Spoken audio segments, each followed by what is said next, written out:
Bismillahi alhamdulillahi wassalatu wassalamu ala rasulillah amma ba'dah. Bismillahirrahmanirrahim. Qolal mu'allifu rahimahullahu ta'ala wa nafa'ana bihi wa bi'ulumihi wa amadana bi asrarihi fid dharaini amin. Kita mulai pembahasan kitab Jurumiyah. Kita baca dulu matannya. Al-kalamu adapun kalam, huwal lafdu ialah lafad, al-murakkabu yang tersusun, al-mufidu yang berfaedah, bil wad'i dengan kesengajaan. Jadi terjemahnya, kalam adalah lafad yang tersusun, yang berfaedah dengan disengaja. Itu ya. Jadi pembahasan pertama dalam kitab Jurumiyah ini mengenai kalam. Tadi disebutkan ada lafadz yang tersusun, yang berfaedah dengan disengaja. Berarti untuk kalam ini ada beberapa istilah atau beberapa batasan yang harus dipenuhi agar sebuah lafadz atau sebuah ungkapan itu disebut sebagai kalam. Ya. Yang pertama, kita lihat dulu tadi disebut sebagai al-lafdu ya, ada lafadz. Pengertian lafadz di sini adalah as-sautu al-mustamilu ala ba'dil hurufil hijaiyati. Jadi suara yang mengandung sebagian huruf hijaiyah. Kalau ada bunyi yang tidak mengandung huruf hijaiyah, itu bukan lafadz. Misalnya begini. Kita lihat dulu lafadz zaitun ya. Kata zaitun. Ini berarti lafadz karena zaitun itu mengandung huruf hijaiyah yaitu zai, ya, dal. Contoh yang lain adalah Umar karena mengandung ain, mim, dan ro. Ya. Kalau ada bunyi yang tidak mengandung huruf hijaiyah, semacam suara suling, suara gendang, suara gitar, itu bukan lafadz karena syaratnya lafadz tadi harus mengandung huruf hijaiyah. Itu ya. Jadi kriteria yang pertama agar disebut sebagai kalam itu harus lafadz dulu. Kemudian ada juga sesuatu yang sudah berfaedah tapi jika tidak ada suaranya maka bukan kalam ya. Karena harus ada suaranya. Misalnya begini, ada tulisan, ada isyarat. Tulisan itu kan sudah bisa memberikan pemahaman kepada orang yang membaca tulisan, atau isyarat itu juga sudah bisa memberikan petunjuk kepada orang yang melihat isyarat itu. Artinya sudah paham orang yang melihat isyarat.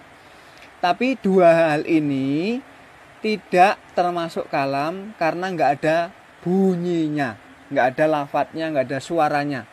Itu ya. Itu yang pertama tadi adalah lafadz.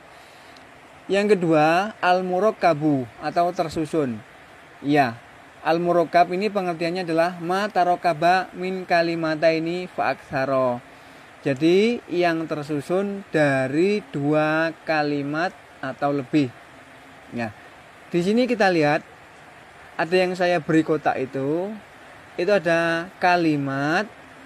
Ini adalah bahasa Arab. Bahasa Indonesianya adalah kata. Jadi saya ulangi, kalau kata itu kan dalam bahasa Indonesia. Bahasa Arabnya adalah kalimat. Jadi kalimat dalam bahasa Arab artinya adalah kata. Maka kalau ketika disebut ma tarakaba min kalimataini fa aktsara, maka yang disebut dengan murakkab itu terdiri atas dua kata atau lebih. Ya. Al-murakkab di sini misalnya tersusun atas fiil dan fa'il. Contohnya koma zaidun, telah berdiri siapa zaidun, zaid. Koma fiilnya, zaidun fa'ilnya. Itu ya. Atau mubtada dan khobar. Misalnya zaidun qaimun, zaid adalah orang yang berdiri. Zaidun mubtada, qaimun khobarnya. Kalau teman-teman belum tahu itu fi'il apa, fa'il apa, mubtada apa, khobar apa, ya nanti di bab-bab selanjutnya tentang di kitab Jurumiyah ini akan dibahas ya. Jadi sekarang diterima dulu saja. Yang murakkab itu misalnya fi'il fa'il atau mubtada khobar. Jadi kalau koma zaitun, zaitun qaimun itu sudah murakkab ya. Kemudian jika hanya satu kata, maka bukan kalam karena harus murakkab tadi ya. Misalnya hanya zaitun saja atau qaimun saja, maka ini bukan kalam karena tidak murakkab Ya, syaratnya tidak terpenuhi. Itu ya. Jadi syarat yang kedua harus tersusun atas 2 kata minimal atau lebih dari 2. Yang ketiga, al-mufidu, berfaedah. Berfaedah ini adalah ma'afada ifadatan yahsunu sukutu alaiha minal mutakallimi wassami'i. Yang sudah memberi faedah sehingga orang yang berbicara maupun orang yang mendengar itu sudah baik untuk diam. Artinya sudah paham, sudah memberi pemahaman. Ya. Ketika ada yang ngomong kalimatnya ini sudah paham, maka itu berfaedah namanya. Contohnya ya tadi koma zaidun atau zaidun qaimun, ini sudah memberikan pemahaman, sudah mufid ini. Pemahamannya adalah ikhbari biqiyami zaidin, mengabarkan bahwa Zaid itu berdiri atau mengabarkan berdirinya Zaid. Ya. 2 kata itu, 2 contoh itu.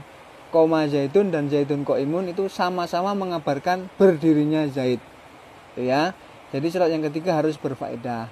Maka ketika belum berfaedah, meskipun banyak katanya atau lebih dari 1 kata, lebih dari 2 kata atau 2 kata, ya, lebih dari 1 kata, maka bukan kalam jika belum berfaedah.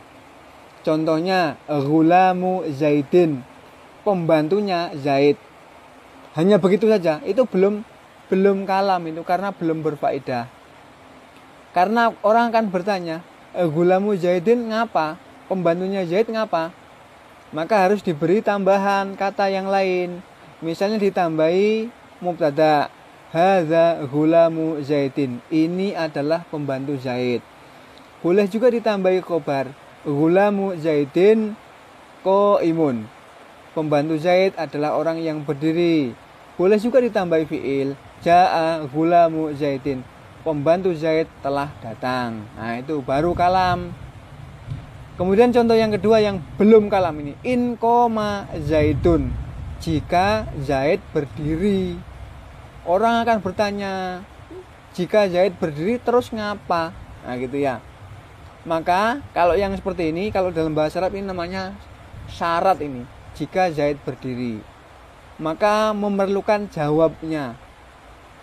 Misalnya begini, in koma Zaidun koma Amrun, jika Zaid berdiri maka Amr juga berdiri. Nah, misalnya begitu. Kalau ada jawabnya nanti sudah kalam, ya. Jadi syarat yang ketiga harus mufid atau berfaedah. Syarat yang keempat bil wad'i. Bil wad'i ini ada 2 tafsiran. Yang pertama bil qasdi, dengan kesengajaan. Yang maksudnya adalah kalau orang ngomong nggak sengaja itu berarti bukan kalam.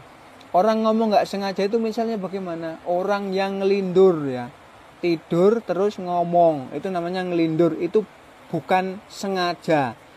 Kalau seperti itu berarti belum kalam, ya. Omongannya orang ngelindur itu bukan kalam. Kemudian penafsiran yang kedua adalah bil arabi, harus bahasa Arab. Maka ketika ada kalimat menggunakan bahasa Persia, bahasa Turki, bahasa Inggris, bahasa Spanyol dan lain-lain, maka bukan kalam, menurut aja. Itu ya. Jadi 4 syarat untuk sebuah ungkapan disebut sebagai kalam. Yang pertama tadi harus berupa lafadz, harus ada huruf hijaiyahnya. Yang kedua harus murokab, minimal 2 kata atau lebih, ya. Yang ketiga harus mufid, berfaedah, memberikan pemahaman. Yang keempat ialah dengan kesengajaan. Contohnya ya tadi itu lafadz koma Zaidun, Zaidun qaimun, itu diucapkan dengan sengaja, maka itu sudah termasuk kalam. Itu ya untuk bab awal ini, semoga bisa dimengerti. Wallahu a'lam bishawab.